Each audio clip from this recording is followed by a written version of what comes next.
Intifada comes to D.C. It's 5 and 10 from SkyWatchTV. 5 things you need to know in about 10 minutes for Thursday, May 22nd, 2025. I'm Derek Gilbert. Item number 5 today. Murder in Washington, D.C. last night as 2 Israeli embassy staff members were gunned down outside the Capitol Museum, the Capitol Jewish Museum in Washington, D.C. 30-year-old Elias Rodriguez arrested in connection with the murders of Yaron Leshinsky and Sarah Milgram outside that museum. They were attending an event there at the museum. The 2 victims, young people who were to be formally engaged to get married next week. Rodriguez shouted, "Free, free Palestine," as he was taken into custody Wednesday night. That's him on the left of the screen there, him being arrested on the right. Social media posts that Rodriguez apparently made have revealed the extent of his philosophy, his political political worldview. His most recent post writings urging followers to escalate for Gaza, bring the war home. And apparently he tried to make that happen. Officials say he's originally from Chicago, traveled from Chicago to D.C. He's got a degree from the University of Illinois, Chicago. Witness said that he was waving a red keffiyeh, which is the ostensibly traditional scarf. It's traditional going back to the 1960s. It was kind of a branding move to brand the Arabs who lived in what is now Israel as Palestinians, as though it's a separate ethnicity. Anyway, this is a sign of the Marxist-Leninist group, the Popular Front for the Liberation of Palestine. Rodriguez reportedly was a past member of the PSL, which is the Party for Socialism and Liberation, which just this morning posted an anti-genocide pledge on its social media as it tries to distance itself from what Rodriguez allegedly did. Their post early this morning: "We reject any attempt to associate the PSL with the D.C. shooting. Elias Rodriguez is not a member of the PSL. He had a brief association with one branch of the PSL that ended in 2017. We know of no contact with him in over 7 years. We have nothing to do with this shooting and do not support it." And yet, this is one of their posters: exterminate Zionists. Notice it's not exterminate Zionism, it's exterminate Zionists. What do you think's going to happen when somebody takes seriously your call to globalize the Intifada?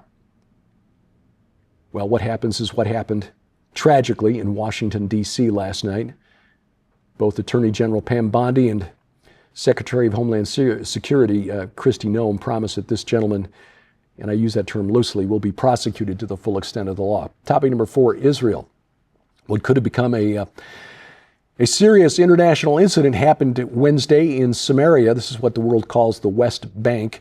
Israeli soldiers mistakenly fired at a group of diplomats representing the European Union, the UK, China, Russia, and other countries. The diplomats, none of them hurt, were visiting Jenin, which is an Arab town in Samaria, again, West Bank. And according to the Israel Defense Forces, they deviated from an approved route in what it calls an active combat zone. The IDF has had to go into Jenin multiple times to track down and apprehend armed combatants. The diplomats were said, look, you can go there, but here's the approved route. Stick to the route. They didn't stick to the route. Well, at the risk of stating the obvious, this could have been much worse. Needless to say, these countries, the EU, Portugal, Morocco, Brazil, Austria, Japan, Canada, India, Poland, Russia, Turkey, Romania, France, the UK, Mexico, China, Egypt, and Jordan, not happy with Israel right now. And since Israel has just launched Operation Gideon's Chariots to eliminate Hamas in Gaza, a lot of pressure on Israel from the rest of the world right now. Israel can use all of the friends it can get, and this incident, which seems awfully preventable, could have made things a lot worse. Item number 3, the jab. They knew it was causing problems, and they didn't tell us. Congressional investigation found that White House officials held back warnings about heart damage from COVID vaccines in younger people, even after they got early alerts about this from other nations, including Israel. Internal emails and memos suggest a planned health alert network message by the Centers for Disease Control regarding myocarditis, which is inflammation of the heart muscle. you don't need to be a physician to know that that's bad, was not released because the White House didn't want it out there. The Biden administration, according to the report, gave talking points to former top infectious disease expert Dr. Anthony Fauci to say that the reported cases were, quote, mild and often go away without treatment, end quote. Yeah, a lot of death by suddenly over the last 5 years in younger people, especially young men. As of now, no definitive count as to the number of people who died directly as a result of the jab. I would suggest that may be because they just weren't counted as such. Anyway, this probe led by Republican Senator Ron Johnson of Wisconsin. Thank you, Senator Johnson. He's the chair of the Senate Permanent Subcommittee on Investigations. The committee alleges that 2 months after the COVID vaccines made by Pfizer and Moderna were granted emergency authorization by the FDA, it began monitoring an uptick of cases in myocarditis in men between the ages of 16 and 30 in Israel, and those concerns were communicated back to the White House. White House being slammed, or the Biden administration rather, for prioritizing big pharma over patients, over public health. They knew, they didn't tell us. Topic number 2, United Healthcare. As long as we're speaking of healthcare, United Health Group shares, stock shares, dropped about 7.5% in value in early trading Wednesday morning.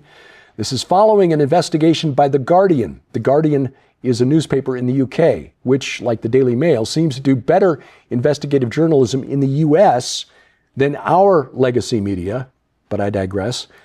It says that United Healthcare paid out premium dividends and shared savings bonuses to nursing homes, some 2,000 nursing homes across the country, if they reduced hospital transfers for sick patients. Now, you're dealing with people who are typically in frail health, or at least not as healthy as younger people. As you get older, you naturally require more health care. But United Healthcare, the insurance company, wanting to maximize profits for its investors, offered bonuses to nursing homes for not sending sick seniors to the hospital. They actually had metrics for tracking this. The report too long and too detailed to go into here, but you can find it at theguardian.com. The bottom line is this: the Guardian's report makes it clear that nursing homes were pressured and offered incentives to prioritize profit over patients. One whistleblower said, these incidents are hidden, downplayed, and minimized. The sense is, well, they're medically frail and no one lives forever, end quote. My mother's in a nursing home, memory care, age 88. And after reading this story this morning, I can tell you I'm glad that it's owned by a nonprofit. Coming up, President Trump goes nuclear on another foreign head of state. I'll tell you who next on 5 and 10. Well, ladies and gentlemen, you can support the ministry of SkyWatchTV and our continued efforts to share the gospel of Jesus Christ throughout the 4 corners of the world, and receive your very own copy of this urgent new work when you order the Curtis Liebel 4 Horsemen special offer.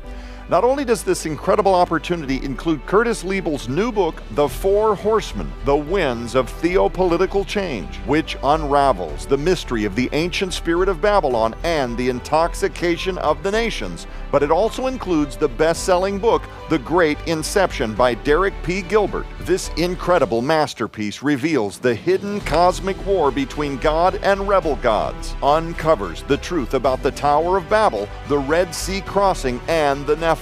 Derek Gilbert takes you on an epic journey through history, the titans of Greek mythology, and biblical mystery that showcases the eye-opening battle for the throne of God. But that's not all. This special offer also includes the best-selling book, New World Order, Worlds in Collision and the Rebirth of Liberty by the legendary Terry James and Pete Garcia. This incredible work reveals the collapse of Western civilization, rampant corruption, crime, and chaos driven by a globalist agenda. This book warns of God's impending great reset to bring an end to the current ungodly age and usher in a magnificent transformation. Sold separately, these items hold a retail value of over $60. Yours now for your donation of only $45, which includes free shipping to all U.S. orders. So don't delay. You can scan the QR code on your screen using the camera app on your phone for instant access to this special opportunity, or you can visit us at skywatchtvstore.com or call 1-844-750-4985 and ask for the Curtis Liebel 4 Horsemen special offer now. Item number 1 today, President Trump went full Zelensky on South African President Cyril Ramaphosa. Ramaphosa was at the White House yesterday, as I told you, to visit President Trump, trying to repair relations with the Trump administration. Just days after the Trump administration allowed dozens of Afrikaners, white South African farmers, to come into the country as refugees, getting away from anti-white violence in South Africa, farmers being targeted specifically. Ramaphosa, I don't think, expected the meeting to go this way. As they were sitting there in the Oval Office with the press looking on, Trump had his staff turn down the lights and then play a video showing documentation of anti-white genocide being called for by Ramaphosa's political party at rallies, of white farmers paying tribute to thousands of white farmers who've been the victims of violence over the past few years. So yes, it is happening. And Trump called out South Africa directly to the South African president's face. Ouch. This week on SkyWatch TV, we're talking theopolitics with Curtis Liebel, the author of the new book, The 4 Horsemen, Winds of Theopolitical Change. Are the 4 horsemen riding now? You bet. Curtis explains. You can watch the program right now at our website, skywatchtv.com. All of our video content is there. You can also watch it over the air, our broadcast schedule posted at skywatchtv.com/channels. Now, you can set the schedule. Just add the SkyWatch TV channel to your smart TV, whether it's Roku, Amazon Fire TV, Apple TV, Google TV, Android TV. Go to their app store, find the SkyWatch TV app and add it to your smart TV. And then we will be there, not just the main broadcast, but these daily news updates, the Donna Howell Show, Simply His Coffee Shop, all of that on your TV whenever you click the remote. We're also on the internet, youtube.com/@SkyWatchTelevision. Please subscribe, share, click the bell for notifications, hit that like button, leave comments below. Also, rumble.com/SkyWatchTV, or add the SkyWatch TV app to your mobile device. It is free, available for iOS, Android, and Amazon Kindle Fire devices. And we've got links to their app stores at skywatchtv.com/app. Now, here's where you can meet some of the staff, the team from SkyWatch TV in the months ahead. Coming up next month, Sharon and I will be at the Mysteries of the Bibleverse live event from Southwest Radio Church, along with our good friend Pastor Carl Gallups. Micah Van Huss, who is, he's going to be featured on upcoming episodes of SkyWatch TV. This is June 13th and 14th at the Drury Suites in Carmel, Indiana. That is just outside Indianapolis, just north of town there. It's like northern suburb. You can find out more and join us there. Topics your Sunday school teacher didn't tell you about at mysteries. Let's see, marginalmysteries.com is the website. Again, marginalmysteries.com. As I said yesterday, don't listen to me. Look at the lower third. In July, Joe Artis Horn joins Sharon and me, along with Pastor Carl Gallups, Dr. Sherry Tenpenny, and a bunch of our friends at the Go Therefore Conference in suburban Dayton, Ohio. This is at the Harvest Revival Center in Brookville, Ohio, July 25th and 26th. Wonderful facility, wonderful gathering. Please join us there. If you can't, streaming video will be available. You can find out more and sign up at gothereforeconference.com, gothereforeconference.com. And then in August, please let us welcome you to our Ozarks. We love living here, and we think you'll like it here too. August 22nd through 24th, the Remnant Rising Conference from Hear the Watchmen. This basically the whole team will be turning out. Joe Artis Horn, Donna Howell, Nita Horn, Sharon, me, and a bunch of our friends, including Pastor Paul Begley, Heidi Begley, Jamie Walden, Vicki Joy Anderson. She lives here in the Ozarks. Tracy Tennant, she does too. Kevin Shipp, former CIA officer, fascinating story. And Dave Hodges. This will be it's like a homecoming, a family reunion. You can find out more at hearthewatchmen.com. Streaming video is available Information, registration, hearthewatchmen.com. Then in October, please join Sharon and me in the Holy Land. We're going back to Israel. Yep, I'm gonna lean on my staff the way Moses did for 40 years. I can do it for 2 weeks. If he can do it for that, I can manage. And we will show you things that most tours do not. Join us and our special guest, Carl Gallups, researcher, author, lecturer, as we travel the Holy Land from north to south, showing you the key battlegrounds in this long supernatural war. Information, sample itinerary, and a place to reserve your spot on the bus at gilberthouse.org/travel. That's gilberthouse.org/travel. Follow 5 in 10 online. We're at YouTube at 5 in 10. Subscribe, share, click the bell for notifications, and hit that like button. And on X, formerly Twitter, at 5_in_10. And thank you for watching as we keep watch. I'm Derek Gilbert. This is 5 in 10 from SkyWatch TV. The prophecies foretold of a coming Savior, one that would reach across the veil and set the captives free. Featuring Derek Gilbert, UFO True Believers, the Ancient Aliens Prophets, Carl Gallups, the cherubim, the living creature, and Micah Van Huss. The story of the giant of Kandahar. At the Mysteries of the Bibleverse event in Carmel, Indiana, June 13th and 14th.